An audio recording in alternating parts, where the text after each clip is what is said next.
अगर माँ ऐसी हो तो बेटियों का तलाक कभी नहीं होगा। दरवाजे पर डोरबेल बजी। सुलोचना जी ने बहू को आवाज़ लगाई, कविता, ओ कविता।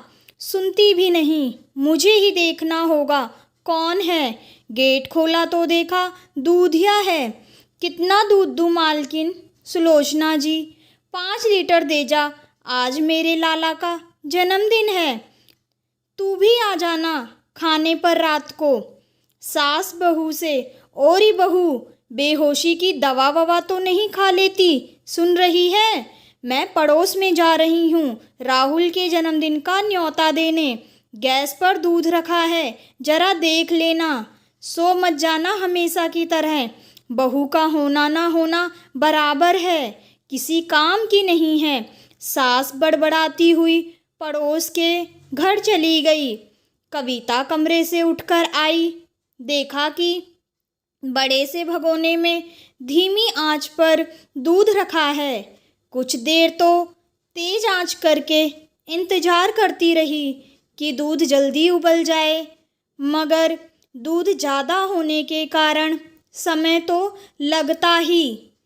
तब कविता ने सोचा, मैं थोड़ी सी तेज आंच करके मैं कमरे में लेट जाती हूँ, थोड़ी देर बाद आकर देख लूँगी।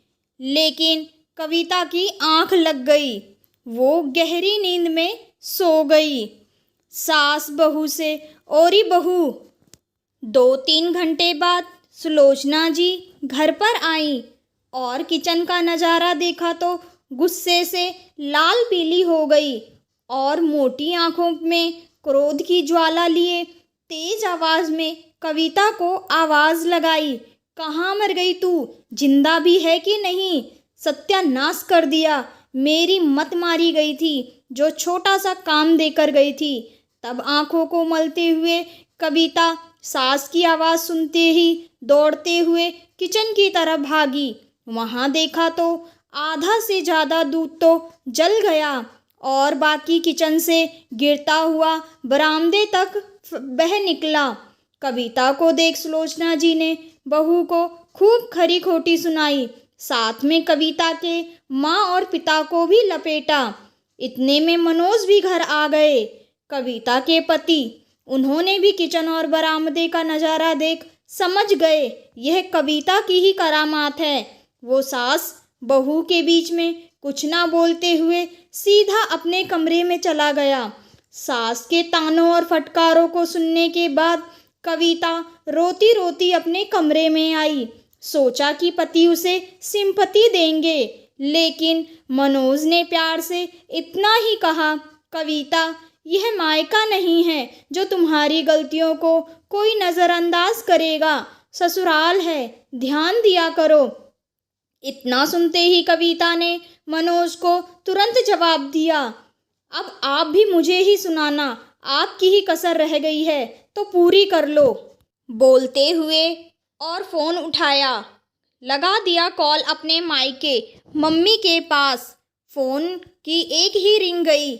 मम्मी तुरंत फ़ोन उठा ली और बोली, हाँ बेटी कैसी हो? कविता ने ना माँ का हाल चाल लिया और ना दिया, बस फूट फूट के रोने लगी। कविता की माँ, बेटी क्या बात है, क्यों रो रही है? मेरा दिल बैठा जा रहा है। क्या बात है? रोती ही जाएगी या बताएगी भी? तब रोते रोते कविता ने मम्मी को सारी बात बताई और बोला, मम्मी मुझे यहाँ नहीं रहना, मुझे तलाक चाहिए। सास हमेशा मेरे मायके को लेकर ताने मारती है, छोटी छोटी गलती पर मुझे सुनाने लगती हैं।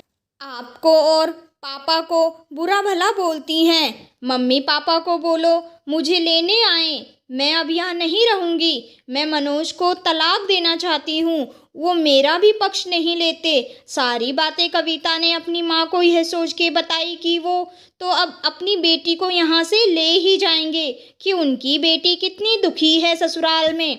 तब जो कविता की मम्मी का जवाब था उसे सुनकर कविता के पति मनोज और कमरे के बाहर सुन रही सास की पूरी तरह होश उड़े हुए थे, क्योंकि कविता की मम्मी तेज आवाज़ में बोला, चुप, बिल्कुल एक शब्द और नहीं सुनूंगी तेरा। एक तो गलती करती है और माफ़ी मांगने के बजाय उस बात को मायके तक पहुंचा रही है।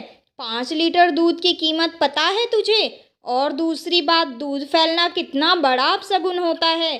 क्यों सो गई? थोड़ी देर खड़े होकर दूध अगर उबाल देती तो क्या दोबारा सोने को नहीं मिलता? खबरदार, जो किसी को तुमने जवाब दिया तो जाओ अभी सास से माफ़ी मांगो और बोलो आगे से यह गलती नहीं होगी।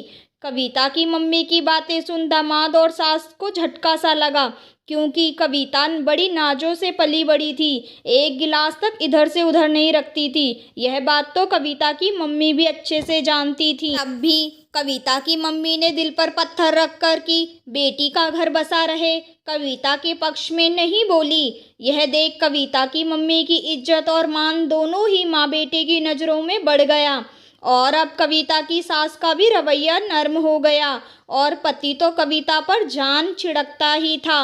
शाम हुई, कविता ने मम्मी की आई कॉल नहीं उठाई। गुस्से में यह देख सुलोचना जी बोली, समधन जी अब आप फ़ोन मत करो, मेरी बेटी आपसे नाराज़ है। यह सुन कविता की मम्मी को राहत भरी सांस आई कि बेटी ठीक है, सुरक्षित है। तब सास के इशारा करने पर कविता ने मम्मी से कहा, आपसे अच्छी तो मेरी सास है, आप तो मनाती नहीं गुस्सा करके। और मम्मी जी तो तुरंत आ गई मुझे मनाने के लिए और सब यह सुनकर हंस पड़े। अगर आप मेरे चैनल पर नए आए हैं तो मेरे वीडियो को लाइक, सब्सक्राइब और शेयर करना ना भूलें। बेल आइकन भी प्रेस करें जिससे कि आगे की नोटिफिकेशन आपको मिल सके।